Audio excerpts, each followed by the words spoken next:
ആനുകാലികമായ രാഷ്ട്രീയ പ്രശ്നങ്ങളെ സംബന്ധിച്ച് വളരെ വിശദമായി UDF യോഗം ചർച്ച ചെയ്യുകയുണ്ടായി. സംസ്ഥാനത്ത് അധികാരത്തിലിരിക്കുന്ന സർക്കാരിനെതിരായ അതിശക്തമായ ജനവികാരം നിലനിൽക്കുന്നു എന്നുള്ള വിലയിരുത്തൽ തന്നെയാണ് ഞങ്ങൾക്കുള്ളത്.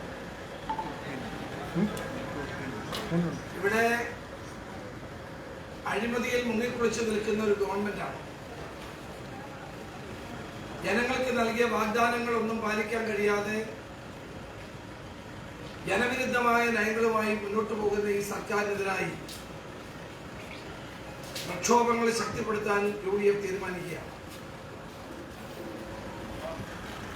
ഇവിടെ കഴിഞ്ഞ 4 വർഷക്കാലമായി ജനജീവിതത്തെ കൂടുതൽ ദുസ്സഹമാക്കുന്ന, കേരളത്തിന്റെ വികസനത്തെ മുരടിപ്പിക്കുന്ന, തൊഴിലില്ലാത്ത ചെറുപ്പക്കാരെ വഞ്ചിച്ച, കർഷകരും തൊഴിലാളികളും അടങ്ങുന്ന കേരളത്തിലെ വലിയൊരു ജനവിഭാഗത്തെ പരിപൂർണമായും അവഗണിച്ച ഒരു ഗവൺമെന്റ് അധികാരത്തിലിരിക്കുകയാണ്. ഈ ഗവൺമെന്റ് എല്ലാ ജനവിഭാഗങ്ങളും സർക്കാരിനെതിരായിട്ടുള്ള തങ്ങളുടെ വികാരങ്ങൾ പല തലത്തിൽ പ്രകടിപ്പിച്ചിരിക്കുന്നു.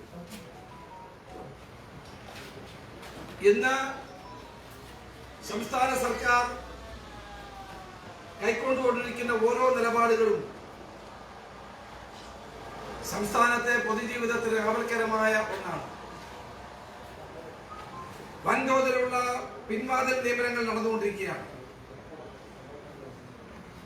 പാർട്ടി സഖാക്കൾക്ക് മാത്രമായി സർക്കാർ സർവീസിന്റെ വാതിലുകൾ തുറന്നിടുന്നു. താൽക്കാലിക നിയമനങ്ങളും കൺസൾട്ടൻസി നിയമനങ്ങളും അതോടൊപ്പം തന്നെ കരാർ നിയമനങ്ങളും കൊണ്ട് കേരളത്തെ ചെറുപ്പക്കാരെ വേദനിപ്പിക്കുന്ന, കണ്ണുനീര് കുടിപ്പിക്കുന്ന ഒരു ഗവൺമെന്റാണ്. PSC റാങ്ക് ലിസ്റ്റുകൾ കൊഴിഞ്ഞു വീഴുമ്പോഴും അതിൽ നിന്ന് നിയമനങ്ങൾ നടക്കുന്നില്ല. അതിന് പകരമായി കരാർ നിയമനങ്ങളും താൽക്കാലിക നിയമനങ്ങൾ നടത്തുകയും സ്ഥിരപ്പെടുത്തുകയും ചെയ്തുകൊണ്ടിരിക്കുന്നു. കെൽട്രോണിൽ, കിലയിൽ, യൂണിവേഴ്സിറ്റികളിൽ നൂറുകണക്കിന് ആയിരക്കണക്കിന് നിയമനങ്ങൾ സ്ഥിരപ്പെടുത്തിക്കൊണ്ട് പാർട്ടിക്കാർക്ക് വേണ്ടി കടുംവെട്ട് വെട്ടിക്കൊണ്ടിരിക്കുന്ന ഒരു ഗവൺമെന്റാണ്. ഗവൺമെന്റിന്റെ കാലാവധി തീരാൻ മാസങ്ങൾ മാത്രമുള്ളപ്പോൾ ഇന്ന് ഇത്തരം നിയമനങ്ങൾ നടത്തി പാർട്ടിക്കാരെ സംരക്ഷിക്കാനുള്ള നടപടിയാണ് ഗവൺമെന്റ് സ്വീകരിക്കുന്നത്. 2 പാലങ്ങൾ നിർമ്മിച്ച്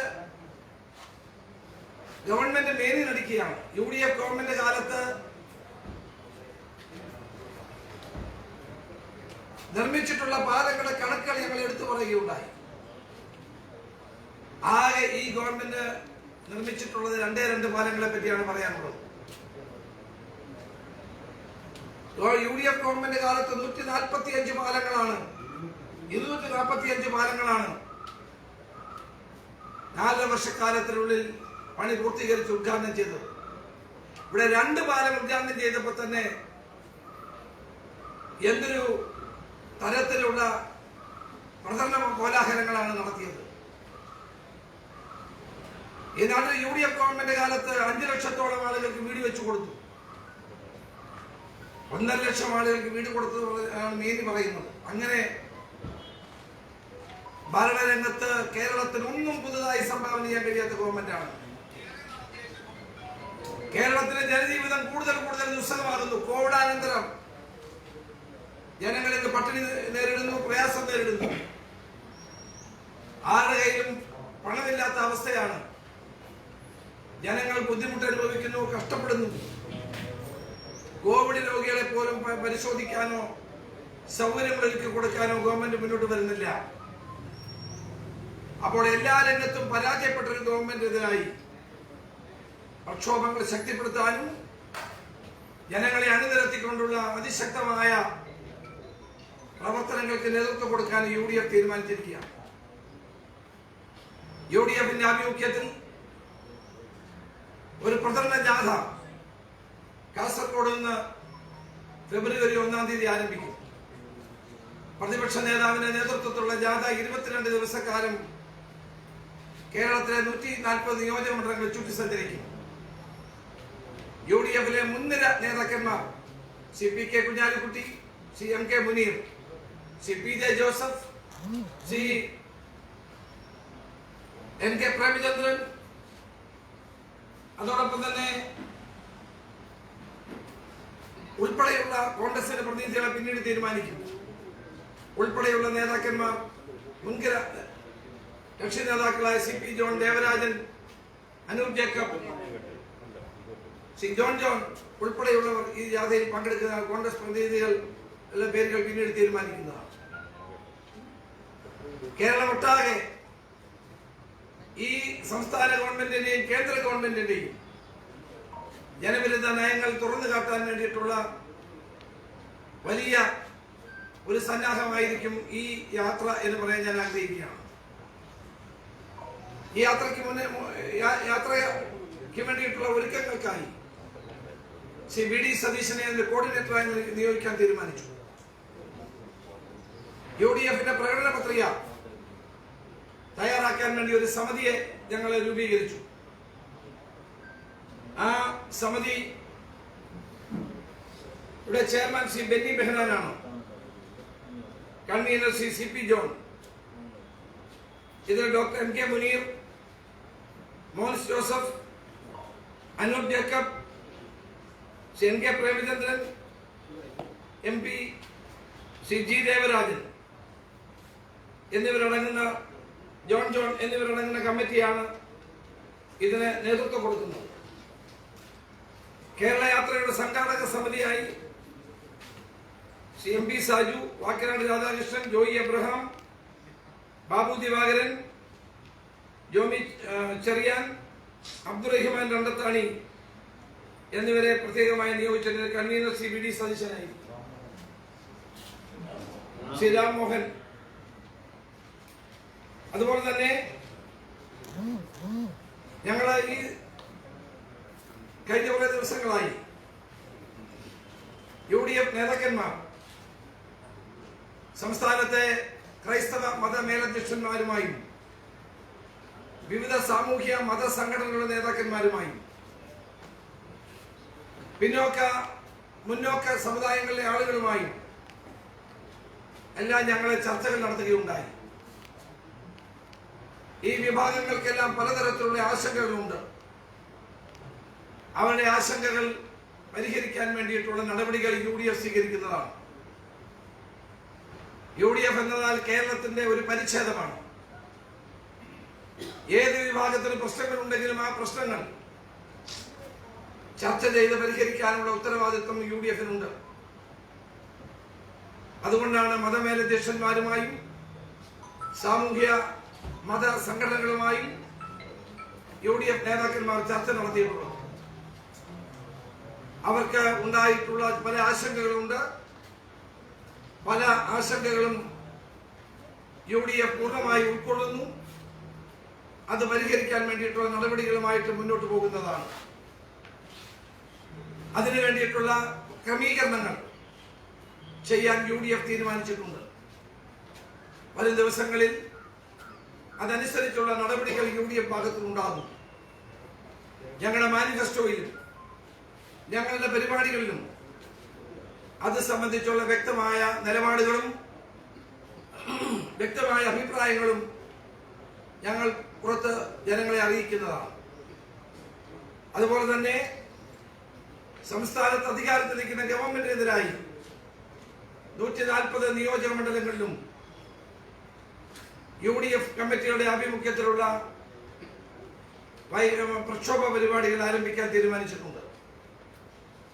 23-ാം തീയതി വൈകുന്നേരം 140 നിയോജക മണ്ഡലങ്ങളിലും കേന്ദ്ര സംസ്ഥാന സർക്കാരുകളുടെ ജനവിരുദ്ധ നയങ്ങൾക്കെതിരായിട്ടുള്ള കൂട്ടധർണ നടത്താൻ തീരുമാനിച്ചിട്ടുണ്ട്. അതോടൊപ്പം തന്നെ UDF-ന്റെ എല്ലാ ഘടകകക്ഷികളുമായും വൈകാതെ സീറ്റ് വിഭജനവുമായി ബന്ധപ്പെട്ട കാര്യങ്ങൾ ചർച്ച ചെയ്ത് എത്രയും പെട്ടെന്ന് ആ പ്രശ്നങ്ങൾക്കെല്ലാം യോജിച്ച തീരുമാനമെടുക്കും എന്ന് കൂടി അറിയിക്കാൻ ആഗ്രഹിക്കുക.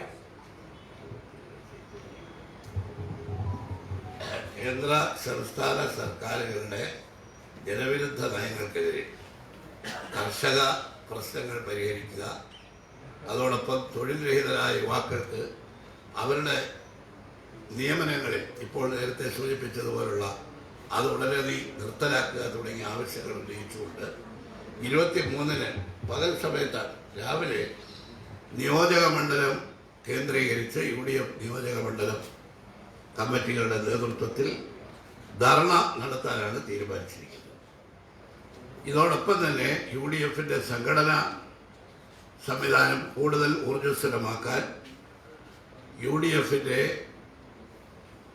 ജില്ലാ കമ്മിറ്റികൾ 16-17 തീയതികൾ ജനുവരി എല്ലാ ജില്ലകളിലും ജില്ലാ കമ്മിറ്റികൾ വിളിച്ചു കൂട്ടുന്നുണ്ട്. ജനുവരി 15-ാം തീയതി UDF ജില്ലാ ചെയർമാൻമാരുടെയും കൺവീനർമാരുടെയും യോഗം തിരുവനന്തപുരത്ത് വിളിക്കുക. നിയോജക മണ്ഡലാടിസ്ഥാനത്തിലും പഞ്ചായത്ത് അടിസ്ഥാനത്തിലും ബൂത്ത് അടിസ്ഥാനത്തിലുമെല്ലാം UDFന്റെ യോഗങ്ങൾ ജനുവരി മാസം തന്നെ നടത്താൻ അവിടെയെല്ലാം തിരഞ്ഞെടുപ്പ് കമ്മിറ്റികൾ രൂപീകരിക്കാൻ തീരുമാനിച്ചിട്ടുണ്ട്.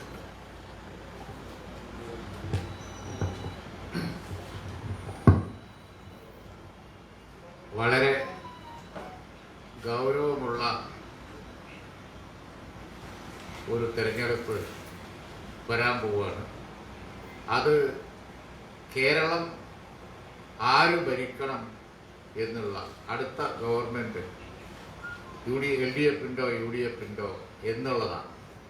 അല്ലാതെ മൂന്നാമതൊരു മുന്നണി പഞ്ചായത്ത് തെരഞ്ഞെടുപ്പിലൊക്കെ ചിത്രത്തിലുള്ളതുപോലെ അടുത്ത തെരഞ്ഞെടുപ്പിൽ വേറെ ഒരു മുന്നണി ഇല്ല.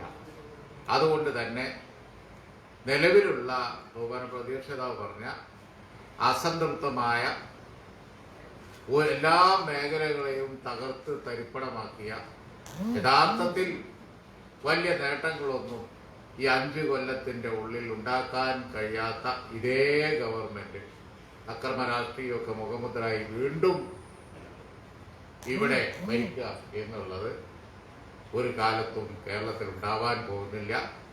പാർലമെന്റ് തെരഞ്ഞെടുപ്പ് പോലെ മറ്റൊരു വിലയിരുത്തലാണ് ജനങ്ങൾ നടത്താൻ പോകുന്നത്. അങ്ങനെ വരുമ്പോൾ അടുത്ത തെരഞ്ഞെടുപ്പിൽ UDF ആണ് കേരളത്തിൽ മുന്നിൽ വരാൻ പോകുന്നത്.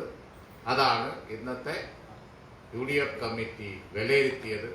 അതിനനുസൃതമായ വ്യക്തമായ പരിപാടികൾ എന്തുകൊണ്ട് UDF എന്നുള്ള ജനങ്ങളുടെ ചോദ്യത്തിന് വ്യക്തമായ മറുപടിയുമായി UDF രംഗത്ത് വരും. ക്യാമ്പയിൻ പോയിന്റുകളുമായി ഞങ്ങൾ രംഗത്ത് വരും. അതുപോലെ ക്യാമ്പയിൻ രീതികൾ ഞങ്ങൾ അവലംബിക്കും. അതിനാണ് മാനിഫെസ്റ്റോ കമ്മിറ്റി, അതിനാണ് സമരപരിപാടികൾക്കായി ഒരു പ്രോഗ്രാം കമ്മിറ്റി ഒക്കെ എടുത്തിരിക്കുന്നത്. നേതാക്കൾ തന്നെയാണ് ഇതിലൊക്കെ ഉള്ളത്.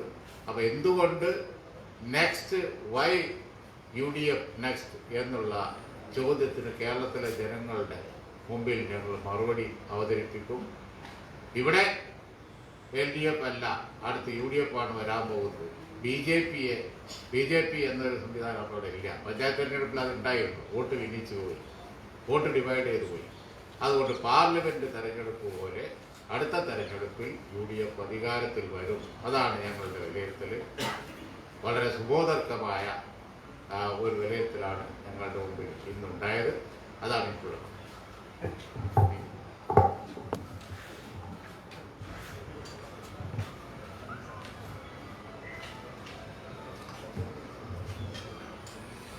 ഗവർണറുടെ നയപ്രഖ്യാപന പ്രസംഗങ്ങൾ, ബഡ്ജറ്റുകൾ, ഇതൊക്കെ പരിശോധിച്ചാൽ വാഗ്ദാന ലംഘനങ്ങളുടെ ഒരു നീണ്ട പട്ടികയാണ്. കഴിഞ്ഞ വർഷം ബഡ്ജറ്റിൽ തോമസ് ഐസക് പ്രഖ്യാപിച്ചു, ബഡ്ജറ്റിന്റെ ചർച്ചയ്ക്ക് അവസാനം ഇടുക്കിക്ക് 6000 കോടി രൂപയുടെ പാക്കേജ്. 1 രൂപ പോലും മുടക്കിയിട്ടില്ല. ഇത്തരത്തിലുള്ള എത്ര പാക്കേജുകളാണ്? എന്നിട്ട് പറയുകയാണ് വാഗ്ദാനങ്ങൾ മുഴുവൻ നിറവേറ്റി ഇനി ഏതാനും കാര്യങ്ങളേ ഉള്ളൂ. ഇനി 36 ബാക്കിയുള്ളതാണ്. പക്ഷെ അതിൻ്റെ വ്യക്തമായ ലിസ്റ്റ് പുറത്തുവിടുന്നതാണ്. നടപ്പാക്കുകയല്ല, നടപ്പാക്കാൻ പോവുകയാണ് എന്ന് പത്രപരസ്യം വഴി വീണ്ടും പറഞ്ഞുകൊണ്ടിരിക്കുകയാണ്. ഗവർണറെ കൊണ്ട് പറയിപ്പിക്കുകയാണ്. ധനകാര്യമന്ത്രി ബഡ്ജറ്റിലൂടെ പറയുകയാണ്. നടപ്പാക്കാത്ത ലിസ്റ്റാണ് അതിൻ്റെ ഒരു നീണ്ട ലിസ്റ്റാണുള്ളത്. ഇവിടെ ഈ ഗവൺമെൻറ് വന്നതിന് ശേഷമാണ് അല്ലേ പെരിയ ഇരട്ട കൊലപാതകം ഈ ഗവൺമെൻറ് വന്നതിന് ശേഷമാണ്. കാസർഗോഡ് മുതൽ കണ്ണൂര്, വടകര ഈ മണ്ഡലങ്ങളെല്ലാം തിരിച്ചടിയുണ്ടാകും. വാളയാർ സംഭവം ഒരു ക്രൂരകൃത്യം, അതിനെ തേച്ച് മാച്ച് കളയാൻ നടത്തിയ ശ്രമങ്ങൾ കോടതി വിധിയിലൂടെ അതിന് മറുപടി പറയുകയാണ്. അതുകൊണ്ട് ഇത്തരം കാര്യങ്ങൾ ഈ തദ്ദേശ സ്വയംഭരണ സ്ഥാപനങ്ങളിലെ ഇഷ്യൂസ് അല്ല നിയമസഭയിൽ വരാൻ പോകുന്നത്. പിന്നെ മധ്യ തിരുവിതാംകൂർ പിടിച്ചടക്കിയെന്ന പ്രസ്താവന കോട്ടയം ജില്ലയിലെ 6 മുനിസിപ്പാലിറ്റികൾ, അതിൽ പാലാ ഒഴിച്ച് ഈരാറ്റുപേട്ട, വൈക്കം, ഏറ്റുമാനൂർ, കോട്ടയം, ചങ്ങനാശ്ശേരി, തിരുവല്ല, അത് പത്തനംതിട്ട തിരുവല്ലയില്, ആലപ്പുഴ, ചെങ്ങന്നൂർ, മധ്യ തിരുവിതാംകൂറിലെ മുഴുവൻ മുനിസിപ്പാലിറ്റികൾ UDF തന്നെ ജയിച്ചിരിക്കുന്നത്. മറിച്ചുള്ള ക്യാമ്പയിനൊക്കെ വസ്തുതാപരമാണ്. അതുകൊണ്ട് അടുത്ത അസംബ്ലി തെരഞ്ഞെടുപ്പിൽ സ്വർണ്ണ കള്ളക്കടത്തും, അതുപോലെ ലൈഫ് മിഷന്റെ പരിപാടി, ഇതെല്ലാം ജനങ്ങളുടെ മുമ്പിൽ വളരെ വ്യക്തമായി ചിത്രീകരിച്ചുകൊണ്ടുള്ള അതിശക്തമായ ക്യാമ്പയിൻ ശ്രീ രമേശിന്റെ നേതൃത്വത്തിൽ ഫെബ്രുവരി 1 ആരംഭിക്കുകയാണ്. അതിന് വലിയ പ്രതികരണങ്ങൾ ഉണ്ടാകും. നന്മ ആരാണ് പറയേണ്ടത്? ഉമ്മൻചാണ്ടിയുടെ സർക്കാരിന്റെ കാലത്ത് നടത്തിയ പരിപാടികൾ, കാരുണ്യ പദ്ധതി നിർത്തലാക്കിയ ഒരു ഗവൺമെന്റ്, റബ്ബർ സംഭരണം 200 രൂപ ആക്കാൻ പറഞ്ഞിട്ട് ഇനിയിപ്പോൾ ഈ ബഡ്ജറ്റ് വരുമെന്ന് അറിഞ്ഞുകൂടാ. എങ്കിലും സ്വാമിനാഥൻ കമ്മീഷന്റെ റിപ്പോർട്ട് അനുസരിച്ച് ഈ കൃഷി ചെലവിന്റെ 50% കൂടെ വന്നാൽ 250 രൂപയെങ്കിലും 1 കിലോ റബ്ബറിന് കൊടുക്കേണ്ടതാണ്. ഈ രംഗത്തൊന്നും ഒന്നും ചെയ്യാതെ വാഗ്ദാനങ്ങളെല്ലാം നടപ്പാക്കി എന്നുള്ള ഈ അടിസ്ഥാനമില്ലാത്ത ക്യാമ്പയിൻ ജനങ്ങൾ തിരിച്ചറിയും. താങ്ക്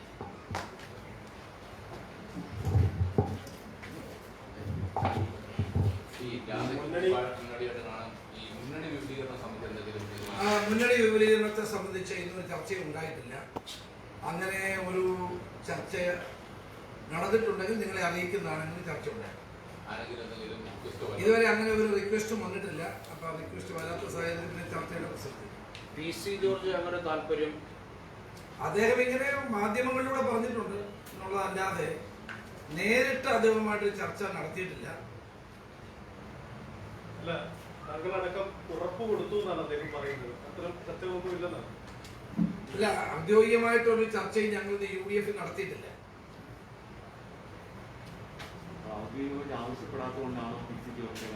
അല്ല, ഇപ്പൊ മുന്നണി വിപുലീകരണത്തെ പറ്റി ഇന്നൊരു ചർച്ചയും ഉണ്ടായിട്ടില്ല. ആ അജണ്ട ഇന്ന് ചർച്ചയിൽ ഉണ്ടായിട്ടില്ല. NCP ഇപ്പൊ LDFന്റെ ഭാഗമാണ്. ആ ഭാഗം അവർ വിട്ടുവരാതെ അവരുമായി പറ്റി ഞങ്ങളുടെ അഭിപ്രായം പറയുന്നത് ശരിയല്ല.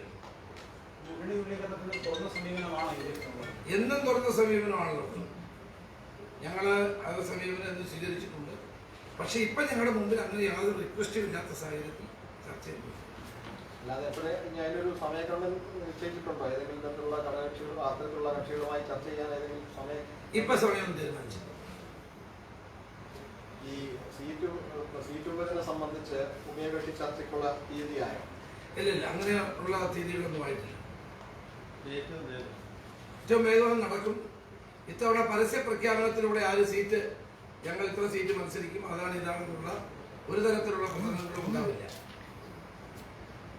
UDFന് അക്കാര്യത്തിൽ ഒരു വ്യക്തമായ ധാരണയുടെ അടിസ്ഥാനത്തിലാണ് പോകുന്നത്. ചർച്ച ചെയ്ത് ഇതെല്ലാം രമ്യമായി യോജിച്ച് ഒറ്റക്കെട്ടായി പോകാനാണ് തീരുമാനം. ഈ ഘടകകക്ഷി ലീഗ് അടക്കം ചില മാറ്റങ്ങൾ തദ്ദേശ ഭരണ തെരഞ്ഞെടുപ്പ് ഉന്നയിച്ചിട്ടുണ്ടായിരുന്നു. അതിലൊക്കെ എന്തെങ്കിലും തീരുമാനമോ കോൺഗ്രസിലൊക്കെ ചില തരത്തിലുള്ള മാറ്റങ്ങൾ ലീഗ് അങ്ങനെ ഔദ്യോഗികമായി കോൺഗ്രസിനകത്ത് ഒരു മാറ്റം വേണമെന്ന് ആവശ്യപ്പെട്ടിട്ടില്ല. അവരങ്ങനെ ഒരു പാർട്ടിയുടെയും ആഭ്യന്തര കാര്യത്തിൽ ഇടപെടുന്ന സ്വഭാവമില്ല. ഇതെല്ലാം കേരളത്തിന്റെ മുഖ്യമന്ത്രി നാട്ടിൽ വർഗീയ ധ്രുവീകരണം ഉണ്ടാക്കാൻ വേണ്ടി അഴിച്ചുവിട്ട ചില നടപടികളാണ്. അത് ആ വെള്ളം ഒന്ന് വാങ്ങി വെച്ചാൽ മതി. അതൊന്നും കേരളത്തിന് നടപ്പാകാൻ പോകുന്നില്ല. ഇന്ത്യൻ യൂണിയൻ മുസ്ലിം ലീഗ് UDFന്റെ രണ്ടാമത്തെ കക്ഷിയാണ്. അവരെ ദുർബലപ്പെടുത്താനും അവരെ ആക്ഷേപിക്കാനും നിരന്തരമായി മുഖ്യമന്ത്രിയും പാർട്ടി സെക്രട്ടറിയും നടത്തുന്ന പ്രചരണത്തിന്റെ ഭാഗമാണ്. ഇന്ന് വരെ കോൺഗ്രസിന്റെ ഒരു ഔദ്യോഗിക കാര്യത്തിലോ സംഘടനാ കാര്യത്തിലോ മുസ്ലിം ലീഗ് ഇടപെട്ടിട്ടില്ല എന്നെനിക്ക് അസന്നിഗ്ധമായി തന്നെ പറയാൻ കഴിയും. ഈ താരിഖ് വന്നപ്പോൾ UDF നേതാക്കൾ കോൺഗ്രസിലെ ഒരു അംഗചിത്രമായിരുന്നു തുറന്നു കാട്ടിയത്. അതിൽ ആ വിഷയത്തിൽ എന്തെങ്കിലും ഒരു തീരുമാനം, അതായത് അങ്ങനെയൊന്നും താരിഖ് അൻവറിന്റെ മുമ്പിൽ അന്തഛിദ്രം ആരും പറഞ്ഞിട്ടില്ല. അവരാകെ പറഞ്ഞത് കോൺഗ്രസിന്റെ നേതൃത്വത്തിൽ UDF കൂടുതൽ കെട്ടുറപ്പോടെ മുന്നോട്ട് പോകണമെന്നാണ്. അതാണ് ഞങ്ങൾ എല്ലാവരും ആഗ്രഹിക്കുന്നത്. മറ്റുള്ള വാർത്തകളൊക്കെ അടിസ്ഥാനരഹിതമായ വാർത്തകളാണ്. UDF കൂടുതൽ കെട്ടുറപ്പോടെ മുന്നോട്ട് പോകണം, തെരഞ്ഞെടുപ്പിനെ സംബന്ധിച്ചുള്ള കാര്യങ്ങൾ വിലയിരുത്തണം, കൂടുതൽ ശക്തമായി മുന്നോട്ട് പോകണം. അത് എല്ലാ ഘടകകക്ഷികൾക്കും പറയാനുള്ള അധികാരമുണ്ട്. കാരണം UDFിൽ എല്ലാ കക്ഷികൾക്കും തുല്യമായ അധികാരങ്ങളാണ് ഉള്ളത്. അങ്ങനെ തീരുമാനിച്ചു. അത് അറിയിക്കുന്നില്ല. സമുദായ നേതാക്കൾക്ക് ഒരുപാട് ആശങ്കകൾ ഉണ്ടെന്ന് താങ്കൾ പറഞ്ഞു. എന്ത് ആശങ്കകളാണ് അവർ പ്രധാനമായി പങ്കുവെച്ചത്? അവർക്ക് പലതരത്തിലുള്ള ആശങ്കകളുണ്ട്. ആ ആശങ്കകൾ എല്ലാവർക്കും എനിക്ക് പറയാൻ കഴിയില്ല. അവരുമായി സംസാരിച്ചതിൽ നിന്ന് അത്തരം ആശങ്കകൾ പരിഹരിക്കാനുള്ള നടപടികൾ ഞങ്ങളുടെ ഭാഗത്തുണ്ടാകും. അല്ല, കേരള രാഷ്ട്രീയത്തിലും കേരളത്തിലെ സമൂഹത്തിലും ഉണ്ടാകുന്ന പൊതുവായ പ്രശ്നങ്ങളാണ്. UDFിനെ സംബന്ധിച്ചൊന്നുമല്ല. അക്കാര്യത്തിൽ കാരണം UDFിനോട് പറഞ്ഞാൽ അത് പ്രയോജനം ഉണ്ടാകുമെന്ന് അവർക്കറിയാം. കേരളത്തിന്റെ ഒരു പരിച്ഛേദമാണ് UDF എന്ന് പറയുന്നത്. അപ്പൊ വിവിധ മതസംഘടനകൾക്ക്, സാമൂഹ്യ പ്രസ്ഥാനങ്ങൾക്ക്, സഭാ നേതാക്കന്മാർക്ക്, സഭാ അംഗങ്ങൾക്ക് പലതരത്തിലുള്ള ആശങ്കകൾ നിലവിലുണ്ട്. ആ ആശങ്കകൾ ഞങ്ങൾ അറ്റൻഡ് ചെയ്യും, അത് പരിഹരിക്കും. അത് അഡ്രസ് ചെയ്തുകൊണ്ട് അതിനുള്ള പരിഹാരം ഞങ്ങൾ കണ്ടെത്തും. അതെല്ലാം ഇപ്പോൾ ചർച്ച ചെയ്ത് കോവിഡിന്റെ പശ്ചാത്തലത്തിൽ കൂടുതൽ അങ്ങയുടെ നേതൃത്വത്തിലാണ് ഇപ്പോൾ ജാഥ വരുന്നത്. ഈ ഒരു തെരഞ്ഞെടുപ്പിൽ UDF കൂട്ടായ നേതൃത്വമായിരിക്കും. എങ്ങനെയാണ് അതിന്റെ ഒരു മുഖ്യമന്ത്രി? UDF എന്ന് പറയുന്നത് കൂട്ടായ നേതൃത്വം തന്നെയാണ്, അല്ലാണ്ട് LDF പോലെ അല്ല. ഒരാളെല്ലാം പറയുന്നു മറ്റുള്ളവരെല്ലാം കേൾക്കുന്നു എന്നുള്ളതല്ല. റേഡിയോ അല്ല. ഞങ്ങളെല്ലാവരും ഒരുമിച്ചാണ്. ഞങ്ങൾ ജാഥ നയിക്കുന്നതും ഒരുമിച്ചാണ്, ഒറ്റക്കെട്ടായിട്ട്. UDF ഒരു കൂട്ടായ നേതൃത്വമാണ്. കൂട്ടായ ചർച്ചകളിലൂടെ, കൂട്ടായ തീരുമാനങ്ങളിലൂടെ, കൂട്ടായി ജനങ്ങളെ സമീപിക്കുന്ന ജനങ്ങളുടെ ഒരു കൂട്ടായ്മയാണ് UDF. വെൽഫെയർ പാർട്ടിയോടുള്ള ഒരു നിലപാട് ഏതെങ്കിലും തരത്തിൽ?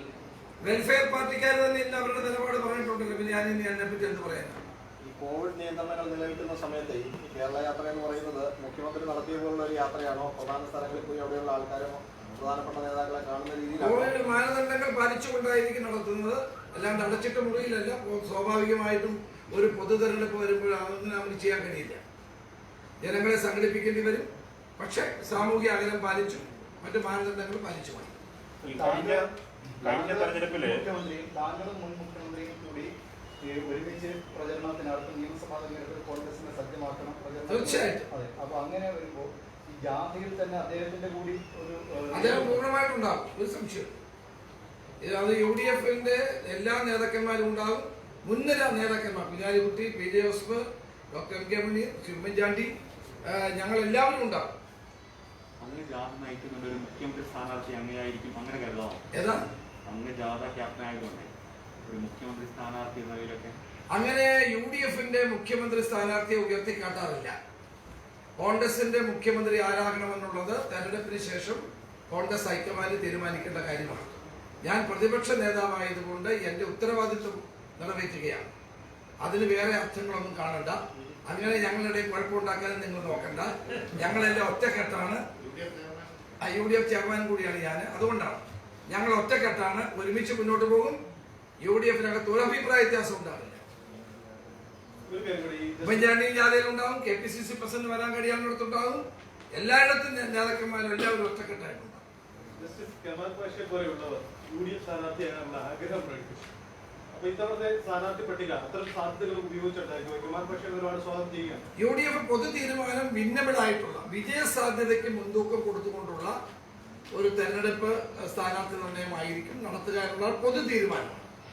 അതിൽ യുവാക്കള്, അതോടൊപ്പം തന്നെ പുതുമുഖങ്ങള്, വിന്നബിളായിട്ടുള്ള വിജയസാധ്യതയുള്ള ആളുകൾ, ജനപ്രീതിയുള്ള ആളുകൾ, അവരെയൊക്കെ നിർത്തുക എന്നുള്ളതാണ് പൊതു തീരുമാനം. പിന്നെ ഓരോ കക്ഷികളുമാണ് സ്ഥാനാർത്ഥിയെ തീരുമാനിക്കുന്നത്. അതുമായി ബന്ധപ്പെട്ടൊരു ചോദ്യമാണ്. കഴിഞ്ഞ തെരഞ്ഞെടുപ്പ് സമയത്ത് UDF-നൊപ്പം ഉണ്ടാകുന്ന 2 പ്രധാന കക്ഷികൾ ഇപ്പൊ UDF-നൊപ്പം ഇല്ല. അപ്പൊ ആ സീറ്റുകൾ ബാക്കിയുണ്ട്. അത് ആ സീറ്റുകൾ മത്സരിക്കുന്ന കാര്യത്തിൽ സീറ്റുകൾ വല്ലതും വേണമെന്ന് താല്പര്യമില്ല. ഞാൻ ചോദിച്ചത് സ്വാഭാവികമായി UDF-ന്റെ സ്ഥാനാർത്ഥികൾ ഉണ്ടാകുമല്ലോ. അപ്പൊ അത് ആ സീറ്റുകൾ കോൺഗ്രസ് തന്നെ ഏറ്റെടുക്കുകയാണോ അതോ ഘടകകക്ഷികൾക്ക് വീതം വെക്കുകയാണോ? സ്ഥാനാർത്ഥികൾ ഉണ്ടാവുന്നു.